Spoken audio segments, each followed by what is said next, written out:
ID, the Future, a podcast about evolution and intelligent design. Welcome to ID the Future. I'm your host, Andrew McDiarmid. Well, today, my guest is Dr. John West to discuss what happens when Christians in science reject historic Christian teachings and embrace the tenets of scientific materialism. Dr. West is author of a new book called Stockholm Syndrome Christianity: Why Christian Leaders Are Failing and What We Can Do About It. West is vice president and a senior fellow at the Discovery Institute, where he serves as managing director of the Institute's Center for Science and Culture. His current research examines the impact of science and scientism on public policy and culture. Dr. West has written or edited 12 other books, including Darwin Day in America: How Our Politics and Culture Have Been Dehumanized in the Name of Science, The Magician's Twin, C.S. Lewis and Science, Scientism and Society, and Walt Disney and Live Action. Dr. West has also directed and written several documentaries exploring intelligent design and the debate over evolution. Dr. West, welcome back to ID the Future. Andrew, it's great to be here with you. Well, what if American culture isn't collapsing because of crusading secularists? What if it's failing because leading Christians identify more with secular elites than with their fellow believers? Those are the provocative questions that you pose in your new book, Stockholm Syndrome Christianity, which exposes how influential Christian leaders are siding with their anti-Christian cultural captors on everything from biblical authority and science to sex, race, and religious liberty. Well, today we're going to unpack Chapter 2 of your book, which you've titled Secularist Science: Stockholm Syndrome Christians' Diminished Role for God and Creation. Now first, remind us, I know some people will know, but remind us what the term Stockholm Syndrome Christianity means and why you decided to write this book. Yeah, well, this goes back to a bank robbery in Stockholm, Sweden in the early 1970s, where a number of bank personnel were held hostage, and it went on for a number of days. And then something strange happened. By the time it was resolved, many of the people who were held hostage seemed to identify more with the people who were holding them hostage than with the police and with the government. And they felt grateful to the hostage takers, and this was sort of a head scratcher for people. And so they came up with this idea of the Stockholm Syndrome, which is basically where the victim ends up identifying more with the victimizer than with, the non-victims, around in culture. And I should say that as an actual psychiatric or psychological diagnosis, this is quite controversial. It's not really all that generally accepted, but it's cultural shorthand. I'd say, we use it in our society for people who have been, in places where they've exerted a lot of pressure or been, victimized, identifying with their victimizer.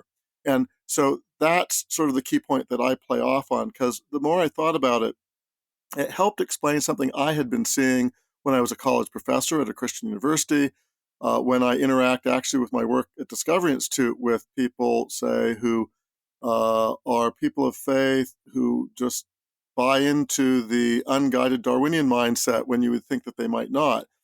Why are these people so identifying actually with points of view that are actually inimical to their own stated beliefs? And, one way of understanding is, they're just a sellout, or they're just doing it because of fear or rewards. And I think there is some truth to that. But, I met a lot of people who are perfectly sincere, and I don't think they certainly didn't think that they were giving in to a secularist mindset because they were sellouts. They just genuinely ended up identifying more with the secularists than with their fellow Christians. And so I think the more I thought about it, if especially you're in a culture-forming profession, so you go to become a professor or someone in the media or someone in Hollywood or in politics or public policy, you've spent your life, if you're a Christian, going through grad school, interacting with peers who are largely hostile to your fundamental beliefs. And if you spend a lot of time with that, I think it begins to explain why at the end of it, you may end up identifying more with those of your secularist peers than with your fellow believers. And I saw this all the time as a college professor, where my colleagues would be very snarky and look down on the ordinary Christians because they're stupid. They don't quite get it. Whereas their sophisticated understanding, which was largely imbibed from their secular training, that they identified more with that than they did with their fellow Christians. So that's what I'm trying to get at here. That, especially Christians in leadership positions, why are so many of them identifying with really, I'd say, a secularist mindset that you would think is actually fundamentally hostile to what their purported claimed beliefs are? Why are they identifying with that mindset? Yeah. Yeah, I do think it's a real thing that can happen. Call it what you will. I mean, I know the theory is controversial, but just the idea of the slippery slope and the buy-in to ideas that at first you're opposed to is a very real thing. And I do think we do have to be intellectually humble. We have to evaluate our ideas and our thinking regularly so that we don't find ourselves buying into other ideas. Well, you were a professor at Seattle Pacific University for 12 years. The university was an important part of your life and your family, but you witnessed firsthand there what happens when Christian leaders and institutions abandon their core values to conform to secular culture. How had SBU changed from when you arrived there in the 1990s to the point where you left?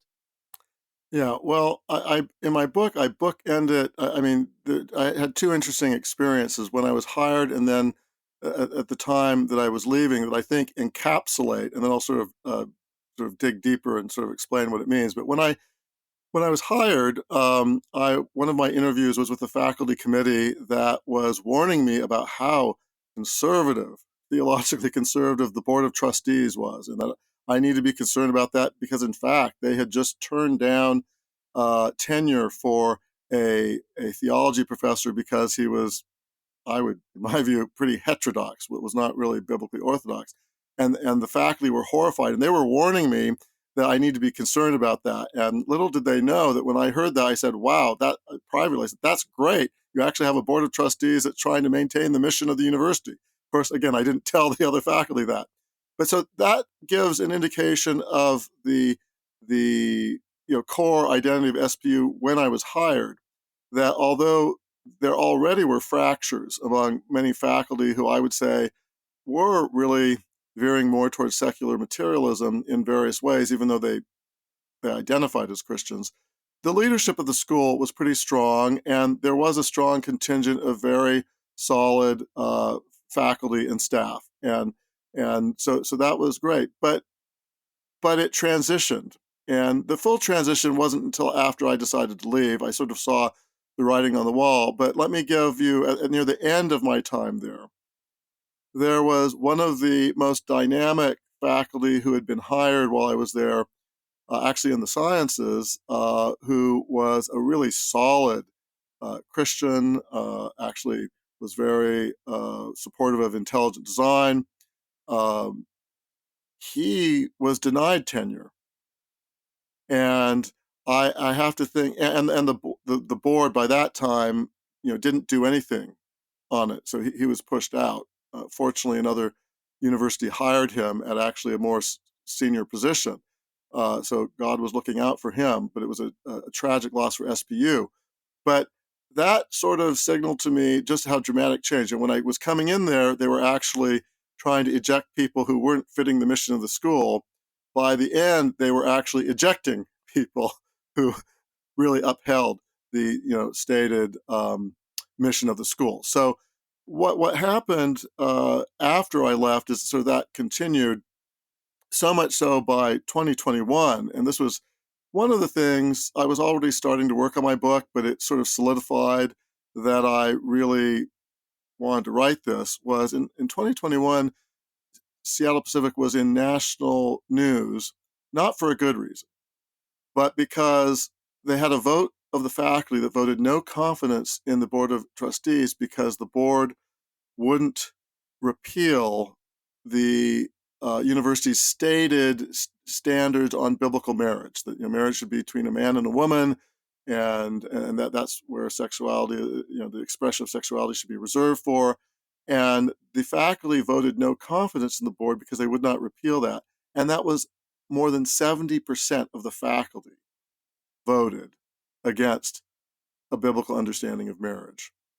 Now, when I was there, I don't think it wouldn't have been that stark. I think I would have hoped you would have had a majority who supported the biblical understanding of marriage. But that sort of shows in real time, a real data point that you don't have a Christian institution anymore when 70% of the faculty reject a biblical understanding of marriage. I mean, the faculty determine what goes on in the classroom.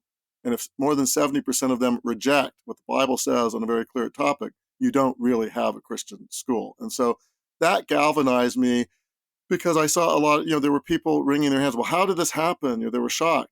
Well, it didn't happen in a vacuum. And what I try to tell in my book, because part of my book is the story of this Christian university and its fall from as a Christian university into something else. And how did that happen? Because I think a lot of people, alumni of the school and alumni of other Christian institutions, they wake up and they say, well, that's not the school I went to, and they're shocked. What they don't realize, it's a long process. And what happened in 2021 with the vote from against the Board of Trustees was not just something that happened just, willy-nilly out of nowhere.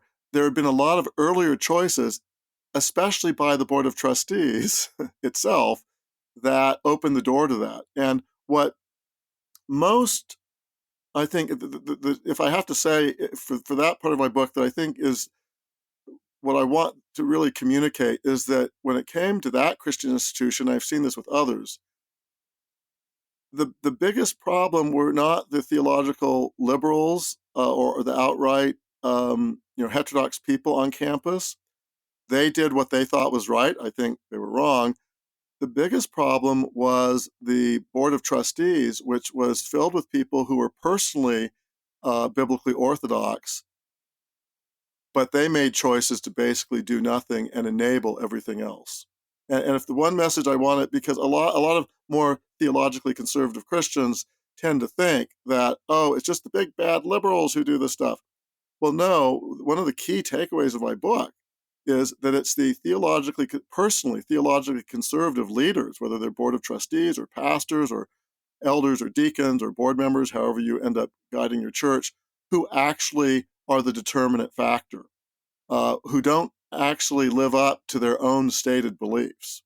And until I'm speaking as a Christian, I know you have an audience of many people who aren't Christians, but my book is targeted at the Christian community, and there are definite references, as we'll get into, to the ID debate. But one of my pleas to Christians who are concerned about some of these things is to realize that it's not just the big bad theological liberals who are bringing about the result in their churches. It's the people who know better who aren't willing to do anything about it. And unless we realize that as Christians, nothing's going to change. Yeah, great points. Well, in the first third of your book, you lay out the symptoms of Stockholm Syndrome Christianity, and one of them is a diminished role for God in creation. As Exhibit A for this symptom, you chose Francis Collins, arguably the most celebrated evangelical Christian scientist in America. How did he become so influential and well-known? Yeah, well, I think Francis Collins first became sort of part of the big public limelight as head of the Human Genome Project, so the uncoding, the documentation of our genome. And so he was on the cover of Time magazine. He was celebrated by President Clinton at the time. And then he ended up writing, in I think around 2006, a book called The Language of God, where he laid out his conversion story, which is very, a powerful story, that he had not been a believer, but then through reading C.S. Lewis and hiking out in nature and doing some other things, he came to belief in God. And so The Language of God became a bestseller.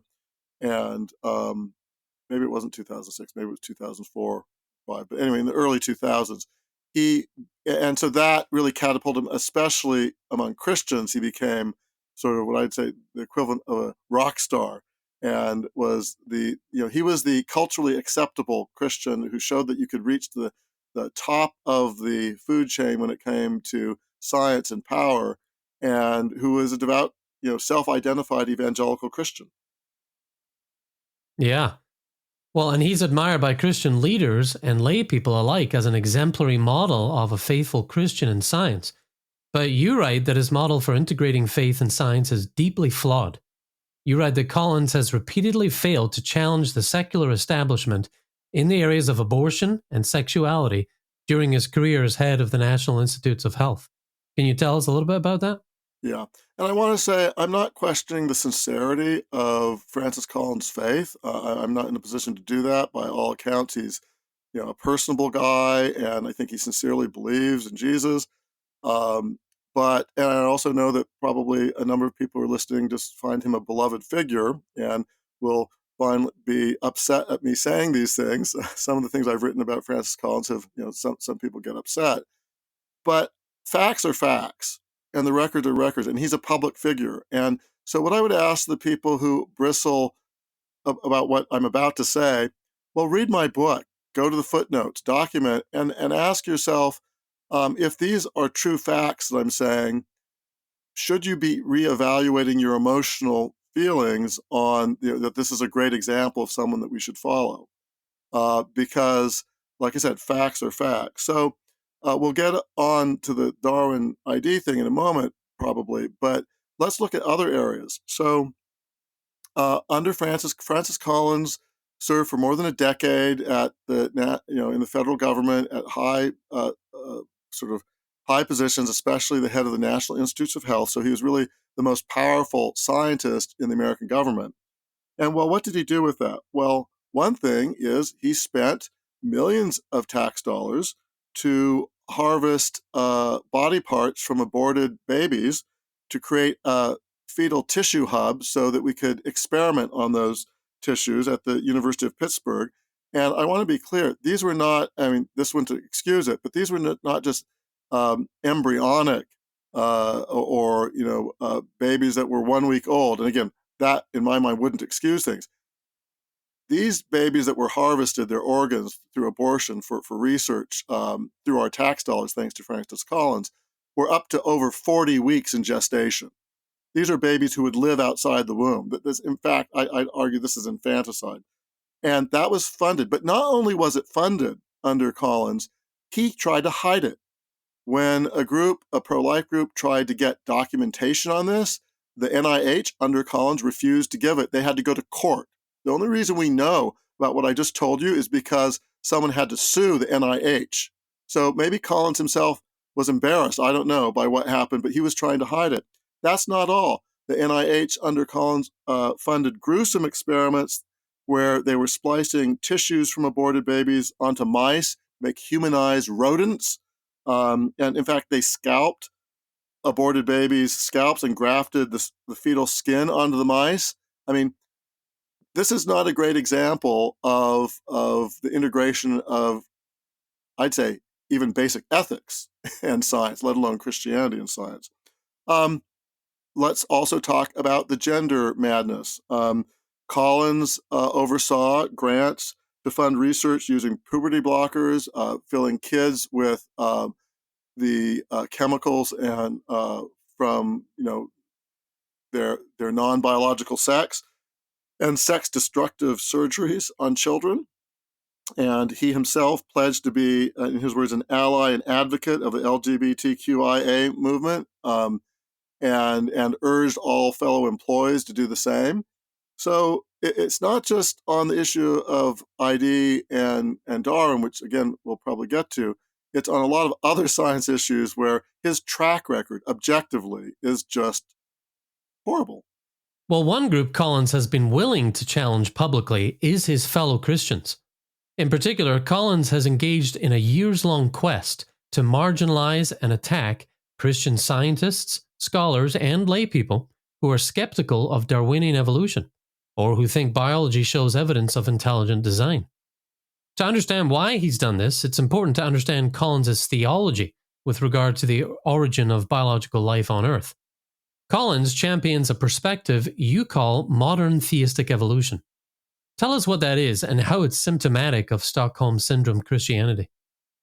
Yeah, so theistic evolution, there are a lot of different varieties of it, but I'd say the dominant variety in more modern times, it has been trying to square unguided Darwinian evolution with theism, particularly if you're a Christian, with Christian theism. And so, there were varieties of theistic evolution in the 19th century and early 20th century that tried to offer a guided form of evolution. But when neo-Darwinism rose to the forefront, really goes back to Darwin's core, that evolution is an unguided process. The development of life is an unguided process. Theistic evolution in more recent decades has, again, largely been about how do you square evolution as an unguided process with belief in God. And so that's sort of the modern evolutionary theism project. And there are some different varieties, and I think Francis Collins doesn't fully go into some of the extremes on it, but he certainly identifies with that, and we can unpack that some more. But basically, again, trying to square unguided Darwinian evolution with theism, particularly Christian theism. Right. And the argument that blind material processes are responsible for life in the universe is actually a very old one. You trace it back to the Epicureans in ancient Greece. You also show that throughout recorded history, there's been a strong defense of the argument for design in nature. How did Yeah, this consensus encourage the rise of modern science? yeah, I probably go, for some people, too deep into this. I probably should have restrained myself in this chapter, but I couldn't help myself but go back to some of the, really origin and root. As you say, the roots of this materialist understanding go back deep in civilization, as does the argument for design. But this consensus that nature was the product of design by God, by a supra-rational creator, really was key to the rise of modern science. And there's this quote from C.S. Lewis that I think encapsulates it. We'll unpack it a little bit. But he said, men became scientific because they expected law in nature, and they expected law in nature because they believed in a legislator. And I think, a lot of people use that quote, but I think it's very profound. If you compare the creation stories from other cultures, from Babylon, from Egypt, Polynesian cultures, with the biblical creation account, you see something really stark, which is in a lot of the other creation accounts, nature is really regarded as chaotic. It's the result of the warfare between the gods, and we sort of are accidental products of that, almost sort of an afterthought. Whereas in the biblical account, you have this majestic account that not just human beings, but all of nature was this grand design purposefully by a master creator who created it in an orderly process, who envisioned it and then called it into existence, and then that it was created good. And really, if you go back to many of the founders of what we consider modern science, that idea that nature is not just chaotic or without rhyme or reason or based on accidental processes, that there is a logic to nature. In fact, that mathematics itself gives you a way of understanding the physical universe.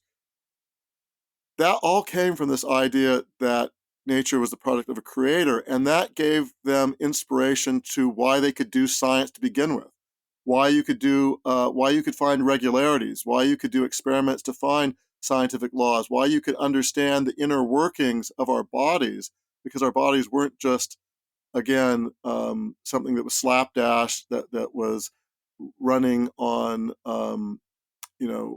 accidental processes. And so, again, this is not reading things into history. This is going back to the scientists of the time, what they themselves wrote about nature and how they understood it and why they thought that they could make discoveries. And modern science has been so successful that I think we've often forgotten the prerequisites for it and the beliefs you need to have and in order to be able to have that. So yeah, the idea of that God, particularly the biblical idea that there was a all-wise creator who created things in an orderly fashion and that nature reflects his supra-rational, mind, was a great inspiration to science.